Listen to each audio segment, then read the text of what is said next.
Bonjour Dominique, Bonjour Pablo. merci d'avoir accepté mon invitation. Dominique, tu es journaliste et historien et tu viens de diriger une publication avec le politiste Bertrand Badi. Ça s'appelle Le monde ne sera plus comme avant et c'est dans la continuité des États du monde que vous publiez d'habitude annuellement. Et cette fois-ci, c'est aux éditions Les Liens qui libèrent. Alors, dans cet état du monde, cette année, en gros, le fil que vous tirez, c'est celui d'un monde qu'il ne faudrait plus regarder avec, en gros, les lunettes du XXe siècle, comme on a trop tendance à le faire. Vous battez en brèche quelques grandes idées forces, notamment l'idée selon laquelle le monde serait en train de retourner comme dans les années 30, l'idée selon laquelle ce serait à nouveau la guerre froide, l'idée selon laquelle ce serait encore des affrontements de puissance comme on avait pu le voir après la Seconde Guerre mondiale. Euh, sur la guerre froide, toi, tu consacres ton introduction en fait au fait que l'invasion de la guerre en Ukraine, ce n'est pas le retour de la guerre froide. Qu'est-ce qui te permet de dire ça? Parce que si on regarde les choses de façon un peu rapide, on se dit bah quand même ça y ressemble. Je veux dire, il y a la Russie, ancienne URSS, qui envahit l'Ukraine et qui fâche les États-Unis et le camp du coup occidental qui se recompose. Ça y ressemble quand même un peu. Ce qui est clair, c'est qu'il se produit une guerre en Europe. C'est pas la première, contrairement à ce que certains ont dit depuis la Seconde Guerre mondiale. Ce serait quand même oublier, pour le moins, les guerres de Yougoslavie. Mais c'est un fait. Et c'est un fait que cette guerre, de fait, oppose la Russie, l'ex-Union soviétique, si on veut, ou l'ex-empire tsariste, et l'Occident, via l'Ukraine. Donc on pourrait dire qu'il y a des ressemblances. Mais ces ressemblances n'en sont pas, en réalité. Pourquoi? Parce que la guerre froide, c'était deux systèmes antagonistes qui s'opposaient et qui n'avaient aucun rapport les uns avec les autres.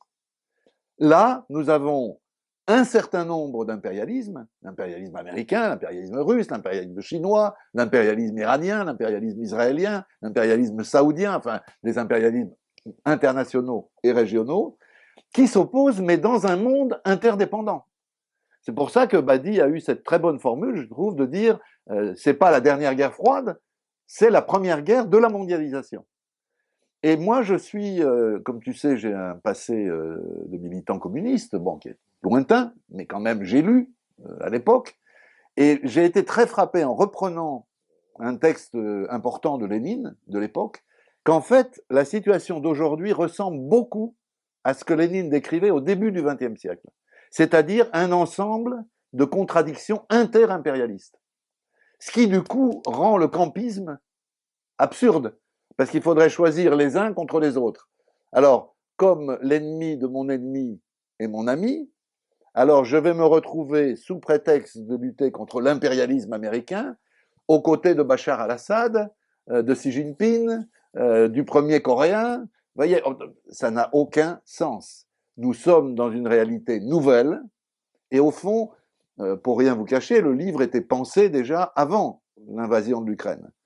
Et on avait pensé à un autre titre. On avait pensé à Contre les faux retours de l'histoire, dans tous les domaines, notamment l'affaire de la guerre froide.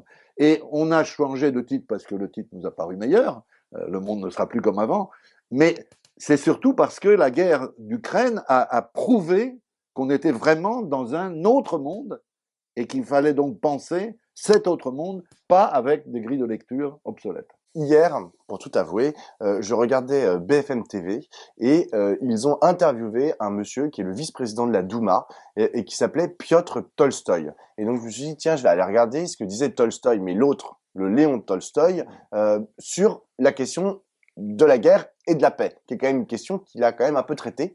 Lui, il l'a traité de façon romantique et il donne une vision dans notamment quelques essais. C'était un pacifiste et il donne une vision très romantique en disant le problème des Russes, c'est leur amour idiot, débile de la patrie et c'est ça, c'est au nom de cet amour de la patrie qu'ils envahissent en gros, qu'ils se permettent d'envahir les pays avoisinants. Est-ce que cette lecture romantique, elle est totalement à proscrire lorsqu'on regarde les relations internationales, ou est-ce qu'elle a un fond de vérité? Et je dis ça parce que Vladimir Poutine, c'est en partie comme ça qu'il avait justifié l'invasion de la Russie dans un grand texte qu'il avait publié sur un blog. Si on veut chercher les arguments que Vladimir Poutine utilise pour justifier l'invasion de l'Ukraine, on peut aller chercher de ce côté-là. Il faudrait aussi aller chercher du côté des eurasistes, comme Douguine, dont la fille a été assassinée. Évidemment pas par les Ukrainiens, personne n'y croit un seul instant, c'est une affaire russe et de bagarre à l'intérieur des cercles proches de Poutine. Mais si on veut la clé, alors la clé n'est certainement pas là. Et ce qui me frappe, c'est là aussi, bon, tu as cité la guerre froide comme étant une des manières de parler ancien style, quoi. Mais il n'y a pas que la guerre froide. Il y a l'idée que Poutine aurait voulu reconstituer l'empire tsariste, ou bien qu'il voudrait refaire l'Union soviétique. Tout ça est complètement absurde. Poutine est arrivé, projeté, si je peux dire, par Yeltsin, qui entendait en faire le chien de garde de la famille et de ses intérêts. Et puis, il s'est aperçu qu'en s'alliant avec un certain nombre d'oligarques, les fidèles, en s'alliant avec l'armée, avec les organes de sécurité, avec l'Église très importante, l'Église orthodoxe, eh bien, il pouvait défendre ses propres intérêts. Et voilà mon Poutine qui est parti, non pas avant-hier en s'occupant de l'Ukraine, mais dès la Tchétchénie, dans un cycle de guerre dont il a fait un instrument d'arrivée au pouvoir et de maintien de son pouvoir. Donc, rappelle-toi, c'est avec la deuxième guerre de Tchétchénie qu'il est élu président. Ensuite, il y a la Géorgie. Ensuite, il y a le Donbass et la Crimée. Ensuite, il y a la Syrie. Ensuite, on revient à l'Ukraine. Cet homme a la guerre dans son ADN, pas l'ADN biologique, mais dans son ADN politique. C'est-à-dire, c'est un homme qui pense comme un certain nombre de dirigeants russes. Ça, c'est vrai. C'est pas une chose complètement nouvelle, que la guerre est l'instrument de puissance de la Russie. Sauf que il s'est lui-même trompé. C'est-à-dire, les résultats, quand on les prend, allons vite parce que c'est des choses connues, des bandades militaires, on n'est pas loin de la récession et d'une récession sérieuse. On a un isolement diplomatique exceptionnel quand même de la Russie. Il n'y a que 4 pays qui ont voté contre la condamnation de l'invasion. Ça fait pas lourd. C'est le même nombre que ceux qui soutiennent Israël. Donc on est vraiment dans le dernier carré, quoi. Et puis, du point de vue de la stratégie, rappelle-toi, Macron disait l'OTAN est en état de mort cérébrale. Ben, grâce à Poutine, l'OTAN a retrouvé toute sa tête. Et disons que les Américains et les Occidentaux les plus proches d'eux profitent d'un effet d'aubaine. Ceux qui disent que c'est les Américains qui ont pensé que c'est un complot américain, ça tient évidemment pas debout, mais ils profitent d'un effet d'aubaine qui fait qu'aujourd'hui, même des pays comme la Suède ou la Finlande, qui étaient neutres jusque-là, ont demandé à adhérer à l'OTAN, et que l'Allemagne, dont on connaît la politique depuis des décennies, a décidé d'investir 100 milliards d'euros dans la rénovation de son armée. Donc, si tu veux, le bilan pour Poutine est un bilan absolument catastrophique, sans parler de l'image. Et ça, on a tort de ne pas penser en termes aussi d'image. Moi, je suis frappé, je regarde, tu sais bien que j'aime les sondages et je m'y intéresse, au moins comme un élément de réflexion. Il y a ce fameux Eurobaromètre qui existe depuis des décennies, qui est suivi, donc on peut quand même travailler avec. L'image de la Russie en Europe s'est effondrée. On a réveillé un sentiment anti-russe, notamment en Europe centrale et orientale, qui a vu quand même des centaines de milliers de gens descendre dans les rues, surtout là où on avait fait autrefois l'expérience des chars soviétiques. Donc, à tout point de vue, il s'est gouré. Et aujourd'hui, il est dans une situation d'impasse qui, effectivement, est inquiétante à beaucoup d'égards. Mais là, dans la façon dont tu racontes l'histoire, et tu le dis aussi dans le texte que tu as écrit pour le livre, on a l'impression que c'est Vladimir Poutine qui, tout seul, aurait décidé de cette guerre pour, comme tu le dis, se maintenir au pouvoir, et parce qu'il y trouvait ses propres intérêts. Et toi, tu mets ça en comparaison avec, par exemple, l'invasion de l'Afghanistan, où là, la décision d'envahir l'Afghanistan n'était pas une décision unilatérale et individuelle, mais était une décision concertée, etc., et longue, et avec un processus. Mais donc, ce que tu dis, c'est que aujourd'hui, en 2022, en gros, les décisions se prennent par un seul homme. C'est-à-dire une décision d'une guerre, c'est un seul homme qui décide tout seul parce qu'il est un peu dingo et parce qu'il a envie de se maintenir au pouvoir, d'envahir un autre pays. Profite pour regard d'un compliment. c'est pas tous les jours qu'on fait des compliments aux confrères. Vous aviez fait une interview d'Andrei Gratchov, le dernier porte-parole de Gorbatchev, à Regard, dans une midinale, où il disait ça précisément. Il disait, ça n'est pas Brejnev. Brejnev, avant d'aller en Afghanistan, ils ont discuté au bureau politique pendant un mois. Là, le bonhomme décide tout seul. Et on a vu ces réunions terrifiantes où personne n'ose même regarder Poutine. Où il dit, mais dites-moi ce que vous en pensez. Tu sais, il pousse le cercle qui est autour de lui à se mouiller, quoi. Donc ça montre qu'il y a une conjonction qu'à mon avis, Edoui Plenel a très bien mise en avant quelques jours après l'invasion, d'une part d'une nouvelle situation où, comme je résume Plenel, mais je ne crois pas le trahir, les camarades, il faut vous y faire, il n'y a pas un seul impérialisme, il y en a plusieurs, tant que vous n'aurez pas compris qu'il y en a plusieurs, et que le plus dangereux n'est pas en soi tel ou tel, mais en fonction d'où on se trouve. Donc pour Lula ou pour les latino-américains, le plus dangereux, ça reste l'impérialisme américain. Mais quand on est européen, et a fortiori européen d'Europe centrale ou orientale, le plus dangereux, c'est l'impérialisme russe. Et si on est de Taïwan, le plus dangereux, c'est l'impérialisme chinois. Donc Plenel dit ça, mais il dit aussi la gravité de cette situation, c'est que le système poutinien est devenu une dictature. De fait, on peut discuter le mot, on peut dire autoritaire, peu importe, mais c'est une dictature, c'est-à-dire qu'un homme seul, sans beaucoup de conseils autour de lui, d'ailleurs il n'en tient aucun compte des conseils, eh bien il décide quand même de prendre la décision de réintroduire la guerre en grand sur le continent européen. On n'est pas là dans quelque chose de secondaire. Et puis, je sais bien que la mode est de ne pas envoyer dos à dos, et ci et ça, et la guerre c'est dur. Oui, non, mais c'est pas comme ça.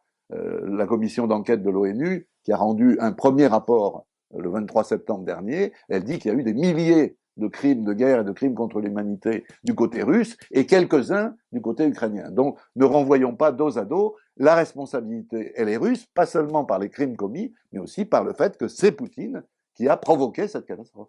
Donc on voit bien là dans ce que tu dis la puissance entre guillemets du national, c'est-à-dire que Absolument. lui c'est à son échelle qu'il résonne, c'est à l'échelle même on va dire du Kremlin qu'il résonne et ça a des conséquences très importantes sur l'ensemble du monde.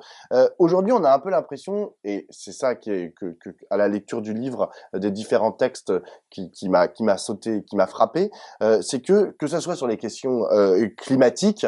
Genre, je confère la dernière COP27 où en fait qui a accouché d'une souris, confère la pandémie où en fait il y a aucune régulation mondiale qui a été mise, c'est les États qui ont répondu chacun à l'échelle de leurs frontières, ou confère les guerres dont on parle.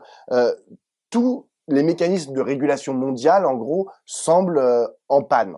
Alors, je sais que Bertrand Badi, il considère que, enfin, il pense que le salut vient des sociétés, voire, enfin, est déjà dans les sociétés et qu'elles agissent déjà. Est-ce que toi tu y crois? Est-ce que c'est vrai que aujourd'hui il y a une société mondiale en gros qui s'organise, qui fait pression, etc. et que c'est elle qui tire le fil des marionnettes? On va se parler cash, comme disent les jeunes. Si j'y croyais pas, je co-dirigerais pas avec Bertrand Badi l'état du monde depuis plus de 12 ans. On a la même pensée, je partage et je trouve sa pensée très éclairante. Mais en plus, elle est démontrable. C'est pas des affirmations, c'est pas des hypothèses. Où sont les puissances aujourd'hui? Je constate que l'armée russe, qui est quand même pas a priori une armée du tiers-monde, elle est en échec face à l'Ukraine. Et quand on y regarde bien, c'est au moins autant la détermination de la société ukrainienne qui l'a mise en échec que les armes occidentales. Je ne sous-estime pas les armes occidentales, mais le fait est que jamais, dans sa vision raciste, dans sa vision suprémaciste russe, du temps de Staline, on disait le chauvinisme grand russe, Poutine a été incapable d'imaginer que ces Ukrainiens allaient résister. Et là, c'est la société qui résiste. Si on prend d'une manière plus générale la puissance aujourd'hui, Badi dit souvent la puissance n'est plus la puissance. Mais qu'ont fait les Américains et les Occidentaux en Afghanistan? avec toute leur puissance, avec les milliards de dollars qui ont été, les milliards qui ont été investis, rien. Qu'est-ce qui s'est passé en Irak? Qu'est-ce qui s'est passé en Syrie? On voit bien que quelque part, on est dans une période de transition où la puissance traditionnelle des États est largement contrebalancée par la puissance des sociétés. On n'est pas au bout du chemin. Si on était au bout du chemin, les révolutions arabes auraient réussi. Elles n'ont pas réussi. Donc, les dictatures, qu'elles soient d'ailleurs républicaines ou monarchistes, arabes ont réussi à bloquer, pour un temps en tout cas, le phénomène. Cela dit, moi, ce qui me paraît le plus préoccupant, même angoissant, si on parle en termes d'histoire, c'est qu'il y a une contradiction terrible entre cette poussée des impérialismes rivaux, qui n'ont en tête que leurs intérêts, j'y reviendrai parce que ça me paraît important, et le fait que les grandes questions qui sont posées à l'humanité aujourd'hui, questions sanitaires, questions climatiques, questions de la famine alimentaire, etc., etc., toutes ces questions n'ont pas de solution autre que mondiale. Ça ne veut pas dire que les États ne peuvent pas jouer un rôle, mais il ne peut y avoir de réponse cohérente, globale, et qui permette à l'humanité de sortir d'un risque quand même pour sa survie, que si tout le monde s'y met. Donc cette contradiction-là, elle me semble extrêmement angoissante. Et de ce point de vue, il y a une chose que je voudrais dire parce que elle a été, je crois, mal comprise. C'est vrai qu'une cinquantaine d'États dans le monde ont condamné l'invasion de l'Ukraine, ça, presque tout le monde, je l'ai dit, sauf 4 pays l'ont fait, mais n'ont pas appliqué les sanctions contre les Russes, n'ont pas aidé massivement les Ukrainiens. On a eu l'impression, disons, si on ajoute abstention et ne prend pas part au vote à l'ONU, qu'il y avait, disons, la moitié de l'humanité qui disait, nous, on ne veut pas se mêler de votre guerre, c'est pas la nôtre. D'abord, pour une bonne raison, c'est que c'est leur guerre à eux dont ils vont faire les frais, parce qu'on est aujourd'hui avec des risques de famine à l'échelle mondiale, de problèmes énergétiques qui viennent même nous toquer à la porte en France. Hein. Donc, on a cette première raison qui font que les pays se préoccupent de leur avenir, de leur peuple. Mais il y a une deuxième chose où l'analyse me paraît fausse, et je pense à quelques articles que j'ai lus ici ou là, y compris dans le monde diplomatique. On ne peut pas présenter ces 50 pays comme un nouveau Bandung, comme un nouveau mouvement des non-alignés, et interpréter leur position, leur abstention ou leur ne prend pas part au vote, comme une ligne anti-impérialiste américaine, j'entends. Parce qu'alors il faudrait m'expliquer, si tu peux le faire, je t'écoute, que Bennett, Lapid ou Netanyahou sont des anti-impérialistes américains. Ce serait curieux quand même, parce que c'est quand même un pays qui dépend directement de l'aide. Que Ben Salman, le dirigeant saoudien, est un anti-impérialiste. Que Erdogan, dont le pays est membre de l'OTAN, je rappelle, est un anti-impérialiste américain. Tout ça ne tient pas debout. Il ne s'agit pas du vieil anti-impérialisme, du vieux tiers-mondiste, nationaliste, anti-impérialiste. Non, il s'agit de pays qui défendent leur bout de gras, leur intérêt, tel que les élites les pensent. Ça ne veut pas dire que c'est l'intérêt de leur peuple. C'est l'intérêt.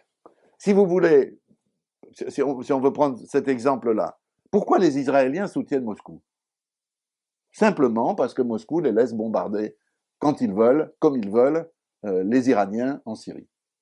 Donc cette liberté de manœuvre, ils la payent en soutenant les Russes. Ben Salman, il faut qu'il règle les problèmes du pétrole et du prix du pétrole. Il ne peut pas le faire s'il n'y a pas une forme d'accord avec les Russes. Donc il va soutenir les Russes pour régler, entre autres, le problème du pétrole. Et on pourrait prendre un à un. Même les Algériens, qui sont un régime qui a quand même été toujours très proche de l'Union soviétique et ensuite de la Russie, on ne comprend pas leur engagement aux côtés de Moscou si on n'a pas en tête que le Maroc vient de signer un accord militaire avec Israël. Et que donc l'Algérie a besoin des armes que Moscou peut lui fournir. C'est-à-dire, quand on prend un par un, on s'aperçoit qu'il n'y a pas un grand front anti-impérialiste, il y a toute une série d'États qui, pour des raisons spécifiques, chacun en fonction de leur analyse, de son analyse plutôt de la situation, qui décident que leur intérêt à un moment donné, mais c'est pas des alliances durables, c'est des alliances momentanées, c'est un moment euh, qui est propice, mais qui peut se retourner d'ailleurs. Erdogan est le meilleur exemple. Il a refusé à la flotte russe de passer les détroits, puis après il a joué les médiateurs pour faire l'accord sur les céréales, et puis après il s'est rabiboché avec les Israéliens, et puis après, je veux dire, on aurait grand mal à trouver une ligne stratégique cohérente. On est vraiment dans des alliances opportunistes. Et est-ce que du coup, là-dedans, tu vois s'esquisser quand même des outils de régulation quand même au niveau mondial? Parce que là, ce que tu es en train de dire, c'est que chaque État, en gros, prend ses petites décisions en fonction de ses intérêts. Mais du coup, je suis désolé, mais c'est le bordel. C'est le bordel et surtout, du coup, comme les intérêts sont contradictoires, ça crée nécessairement des conflits, voire des guerres ou des situations de famine. Enfin, donc, est-ce qu'il y a des outils de régulation? Je pense notamment à l'ONU. Est-ce que l'ONU reste un outil de régulation intéressant ou est-ce qu'il est totalement obsolète? Est-ce que, je sais pas, est-ce qu'il faut ça? Est-ce que les autres alliances qui sont en train de se construire dans le monde, je pense notamment, bon bah, il y a l'OTAN, mais il y a aussi l'Union européenne, il y a l'Union africaine, il y a l'OCS, l'Organisation de coopération de Shanghai. Est-ce que tout ça, c'est des outils qui sont intéressants pour toi, pour un horizon de paix, ou est-ce qu'on est voué à la guerre de tous contre tous? Deux remarques, une sur le livre, pour pas qu'on le laisse passer, et la deuxième pour te répondre. Sur le livre, j'insiste, là nous parlons de mon analyse telle que je la présente sur la guerre d'Ukraine, qui n'est pas une nouvelle guerre froide, etc. Mais tout le livre déroule l'idée de critiquer les grilles de lecture obsolètes et d'en proposer de nouvelles. Notamment, un des articles, c'est celui auquel en fait tu fais allusion, de Chloé Morel, sur qu'est-ce que peut être un nouveau multilatéralisme. Alors, je dirais une chose quand même un peu brutale, si tu permets. C'est trop facile de passer son temps à dire l'ONU est incapable, l'ONU est impuissante, l'ONU ne fait rien. C'est pas l'ONU, c'est les pays membres du Conseil de sécurité, notamment les membres permanents du Conseil de sécurité, qui bloquent, qui paralysent l'ONU. C'est eux qui sont responsables. On ne peut pas rendre les 194 États membres de l'ONU responsables du blocage qui est dû aux principaux membres du Conseil de sécurité, notamment les permanents. C'est une remarque importante parce qu'elle amène à réfléchir sur le fait que l'ONU telle qu'elle est ne répondra pas aux problèmes posés, dont on a parlé, ce que Bertrand appelle souvent la sécurité globale. Donc que ce soit la sécurité alimentaire, que ce soit la sécurité climatique, que ce soit la sécurité énergétique, etc., etc., tout cela, évidemment les pandémies, tout cela suppose des décisions globales, on l'a dit tout à l'heure.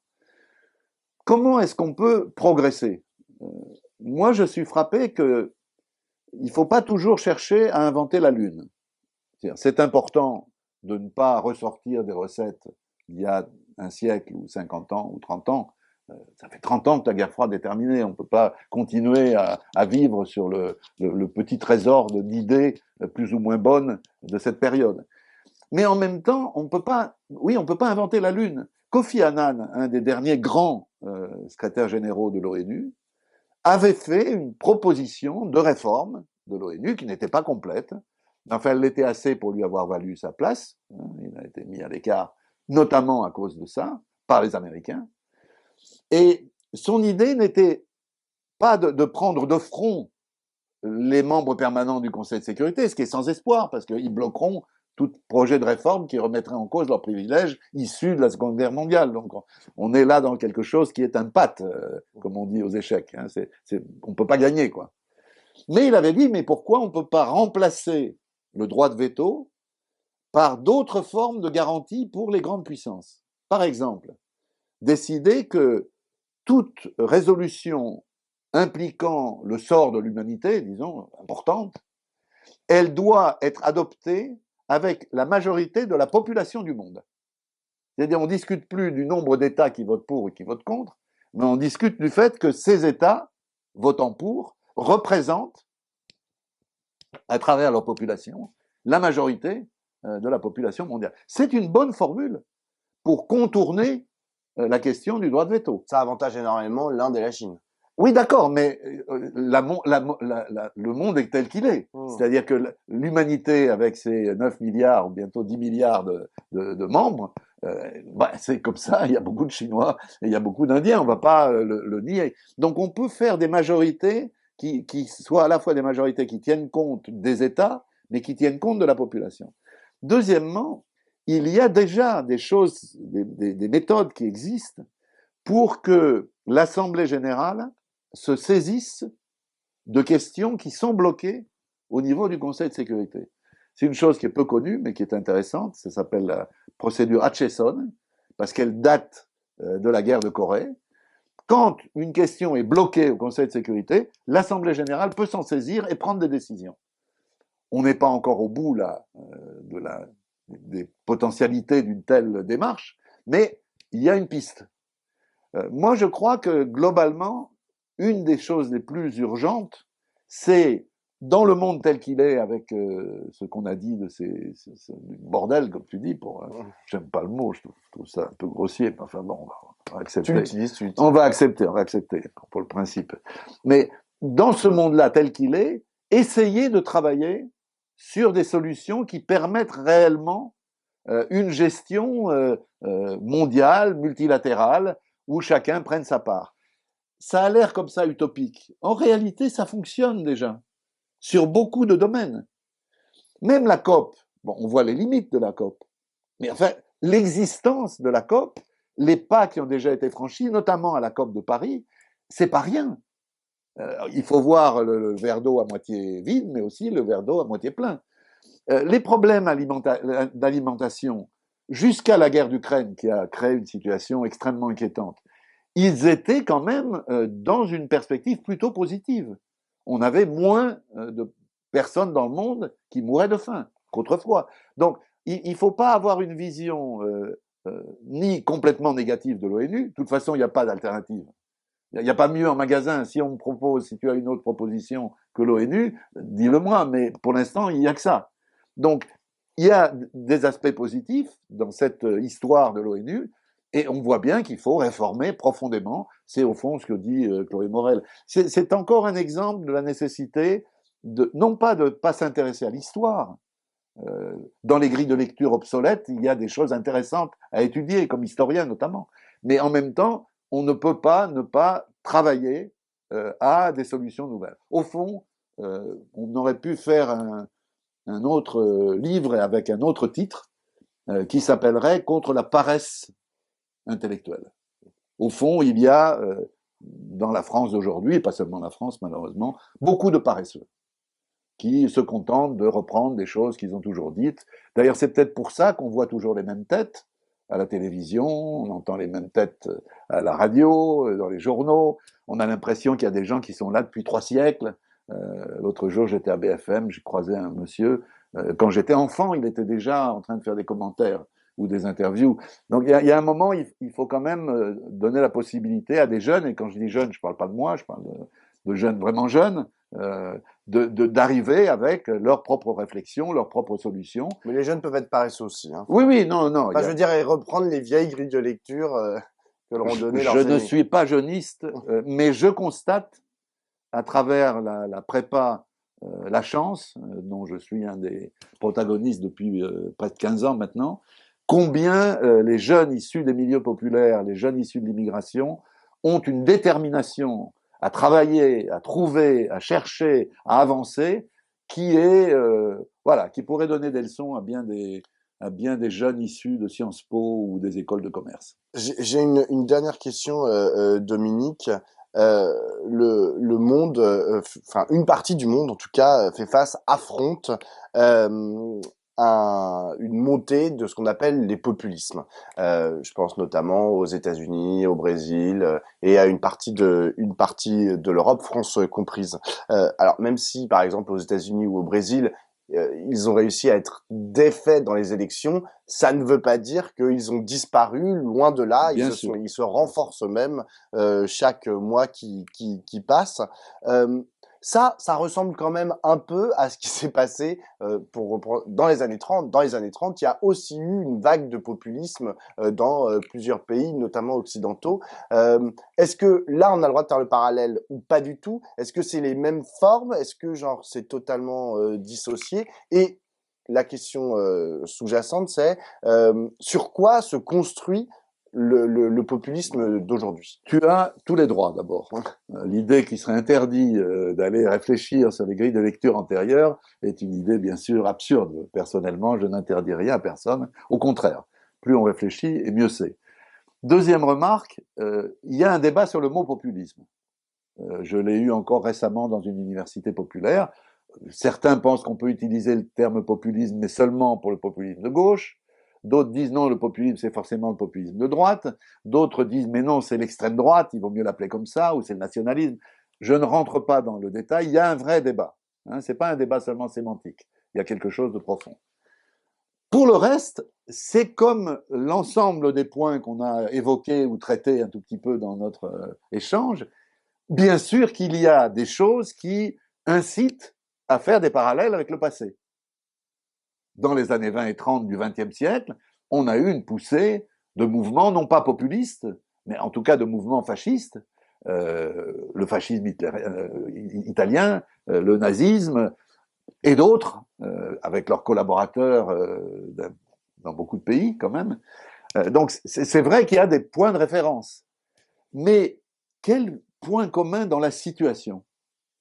Parce qu'à l'époque, on était à la veille d'une guerre mondiale accompagné d'un génocide qui était le génocide des Juifs, mais pas seulement, aussi des tziganes, des malades mentaux, des élites polonaises, des soviétiques d'une manière massive, 28 millions de morts quand même, faut pas l'oublier, même dans la situation actuelle de ce que fait la Russie, on ne doit pas oublier ce qu'a été l'Union soviétique dans cette guerre. Donc bref, on a une situation qui n'est pas celle d'aujourd'hui. On ne peut pas dire qu'on est à la veille d'une guerre mondiale ou d'un génocide. Franchement, celui qui dit ça, il faudrait qu'il explique comment il peut aboutir à cette conclusion. Donc je dirais, oui, il y a une poussée populiste, mais elle obéit à des ressorts très largement différents. Fondamentalement, en tout cas c'est mon opinion, la clé, c'est de comprendre que la mondialisation, avec tout ce qu'elle a apporté de positif, qu'il serait absurde de nier, elle s'est heurtée, elle s'est même fracassée à certains égards sur des inégalités et une incapacité à gérer les grands défis de la planète qui provoquent un très profond mécontentement dans l'essentiel des opinions. Pas seulement du tiers-monde, hein. On voit bien que c'est aussi en Europe que ces phénomènes se développent. Sauf que pourquoi ce mécontentement, cette colère populaire, elle va vers l'extrême droite? Parce qu'il n'y a pas de gauche. Pour moi, je le répète toujours, l'inquiétude, c'est pas l'extrême droite, c'est l'absence de gauche. Quand je dis l'absence de gauche, c'est l'absence d'une gauche capable de s'unir autour d'un projet et que ce projet soit porteur de la volonté de changement des populations. La nature et la politique ont horreur du vide. S'il n'y a pas d'alternative à gauche, les gens vont les chercher à droite. Cela étant dit, je ne suis pas non plus pour imaginer des phénomènes qui soient fatals. Tu l'as dit toi-même, Bolsonaro a été battu, c'est un fait. Trump vient de subir une défaite non négligeable aux midterms. Je rappelle aussi que le FPE, le parti néo-nazi autrichien, a perdu la moitié de ses voix aux dernières élections. Donc on est quand même pas dans quelque chose qui serait l'irrésistible ascension d'eux. On est dans la résistible ascension, à condition qu'il y ait en face, d'une certaine manière, ce livre a aussi pour but d'alimenter une réflexion alternative, une capacité à voir le monde avec des issues. Moi, je le dis parce que on dit pas souvent ça. J'ai fait le travail d'édition de ce livre, comme je le fais régulièrement avec Bertrand. J'ai beaucoup appris.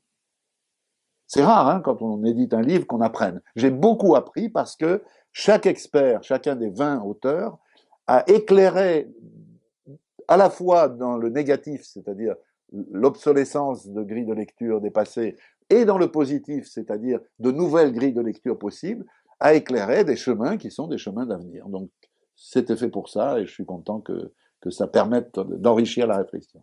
Eh ben, merci beaucoup, Dominique. Merci à toi.